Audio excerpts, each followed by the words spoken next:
La iglesia nos invita a buscar el rostro de Dios. ¿Sí? Y con tantas cosas que hemos vivido, cuántas personas no se han enfermado, cuántas personas no han muerto. Todos conocemos personas que ya no están con nosotros y de una forma u otra, pues esto nos ha afectado, no solo, ¿verdad?, enfermándonos con el virus, sino nos ha afectado. Son más los afectados que los infectados. Yo creo que el Señor, con todo esto que aconteció, con todo esto lo que vivimos, esto es todo un lenguaje de Dios para que nos acerquemos a Él, para que nos volvamos a Él. Dios nos está invitando a que nos arrepintamos y que nos convirtamos. Dios está queriendo, ¿verdad?, darnos una oportunidad para que nosotros nos volvamos a Él. Sí.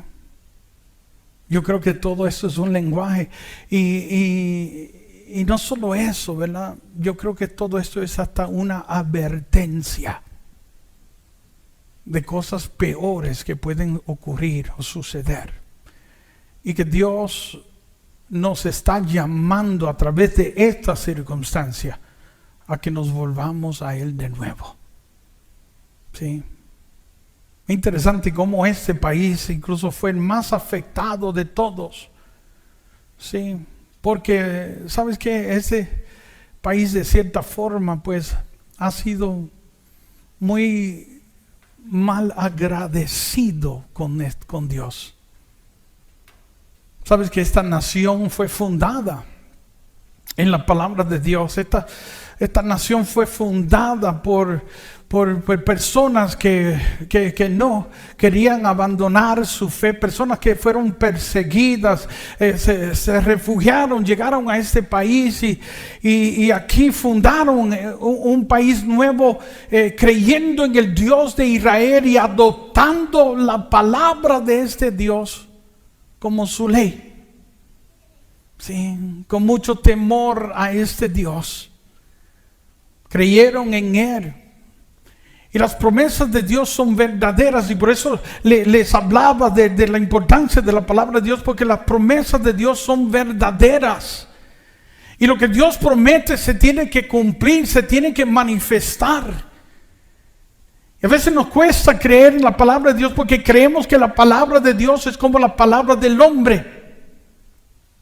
Y como estamos acostumbrados a que los hombres vacilan con su palabra, a que te dicen algo ahora y en el próximo minuto están cambiando de opinión o cambia su palabra.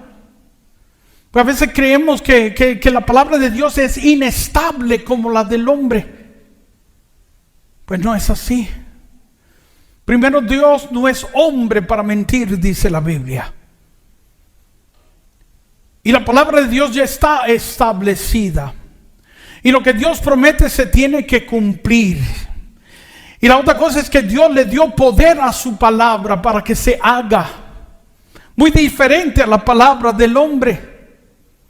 Yo siempre pongo un ejemplo, ¿verdad? Yo tengo este micrófono en este momento y hoy es miércoles y si yo dijera hoy es martes, nada sucede.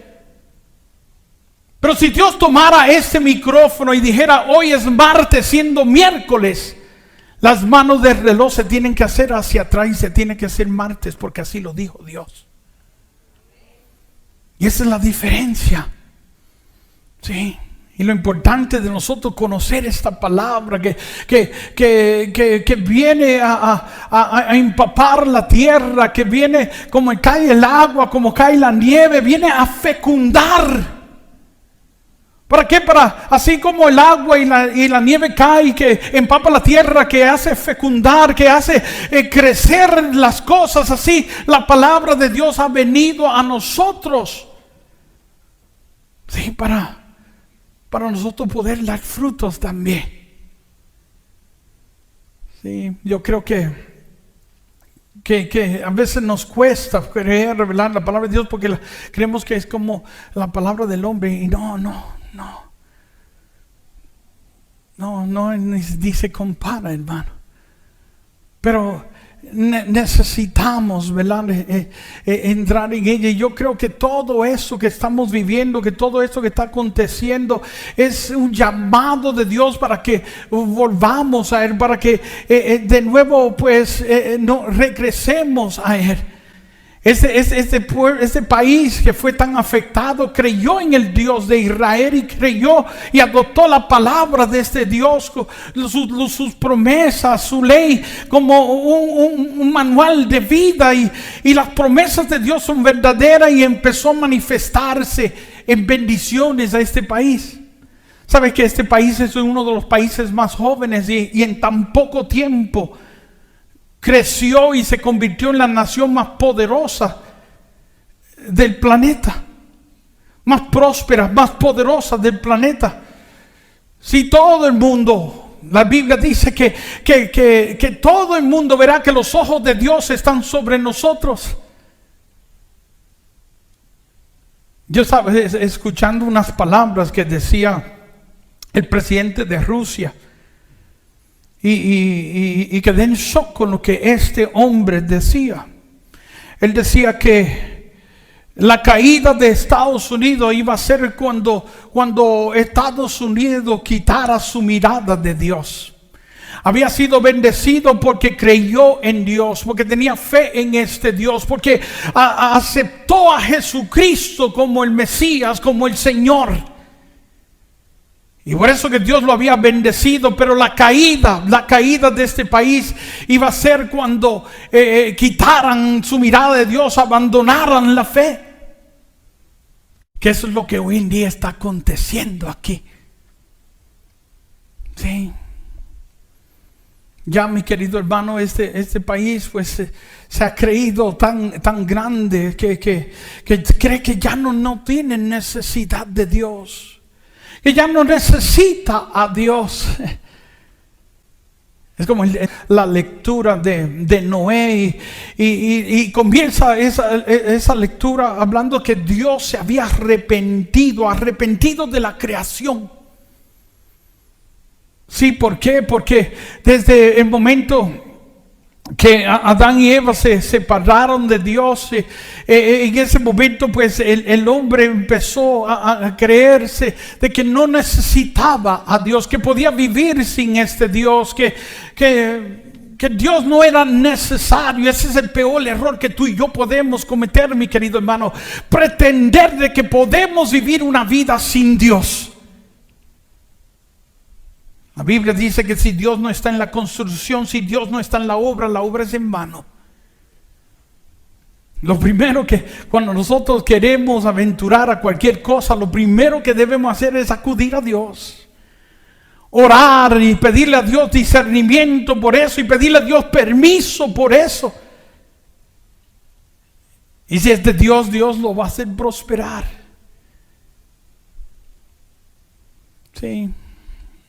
Dios se arrepintió de la creación y quiso terminar con ella, y solo había encontrado una persona justa, y ese era Noé, y le ordenó a que fabricara un arca, un gran barco, para que él y toda su familia y algunos animales que ellos iban a escoger pues pudieran entrar en esta arca. Y solo los que estaban adentro del arca fueron protegidos, y los demás todos desaparecieron.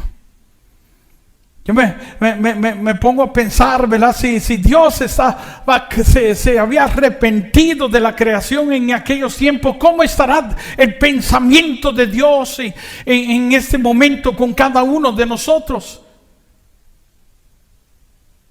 Que nos hemos ido apartando de Dios, nos hemos ido alejando de Dios. Sí, ya nada es pecado, mi querido hermano, nada es pecado, todo se puede hacer, y tú escucharás muchas personas hablando ya, tratando de justificar las cosas, ¿verdad? Mentiras piadosas, todo se puede hacer moderadamente, lo que no se sabe no hace daño. Mira, hoy en día todo es relativo, estamos viviendo un relativismo donde todo es normal. Ya. Todos estamos viviendo, mira todo lo que estamos viviendo. quedaste embarazada, pues mira, vete a hacer un aborto, eso es normal. Sí, asesinar una vida, quitarle la vida a una criatura, eso es normal. Sí. Sí, te juntaste con una persona y mira, ¿sabe cuál es el promedio de vida de un matrimonio hoy en día? 3 años. Se casan hoy, a los 3 años ya se están divorciando. Sí, eso es normal. ¿No te agradó la persona? ¿No te gusta la persona? Mira, todos estamos viviendo una cultura donde todo es desechable. A reciclarlo. ¿Sí? Sí, ya. Están queriendo sacar todos los mandamientos de los lugares del gobierno, de los himnos de nosotros. Quieren quitar todo lo que tiene que ver con Dios. Sí, todo. Están tratando de sacar a Dios. Hoy en día, para muchas personas, creer en Dios es un acto de ignorancia. Mira, tú vas a muchos lugares donde ya lo ves hasta en letreros diciéndole a la gente: vivan su vida porque quizás Dios no existe. El otro día en Nueva York había un letrero que de los casi 9 millones de habitantes que tiene la ciudad de Nueva York, 1 millón decía que ya podía vivir sin Dios. Sí. Y nos preguntamos, ¿verdad? Nos preguntamos por qué ese país fue tan afectado, por qué este país fue tan atacado con este virus. Sí. Pues mira, tenemos que mirar todo esto, tenemos que entender el lenguaje detrás de todo esto. ¿Será que Dios está, Dios que siempre nos ha cuidado, Dios que siempre nos ha protegido? Quizás el Señor se ha arrepentido y aquella coraza que había puesto a nuestro alrededor, quizás esa coraza ya no está y ahora somos vulnerables, ahora somos presa fácil para el enemigo, para todos aquellos que quieran intentar contra nosotros. Mira, pues ahora todos tienen acceso a nosotros y todo porque hemos quitado nuestra mirada de Dios. Sí. Mira, este país, quizás la maldición más grande que quizás pueda tener este país es quizás lo mejor que tiene este país: nuestros derechos, la prosperidad, todas esas bendiciones que llegaron a nosotros por nosotros ser fieles a Dios, que en este momento quizás pueden ser nuestro peor enemigo. Sí. Sabes, mi querido hermano, lo peor que podemos hacer nosotros es creer de que no necesitamos a Dios.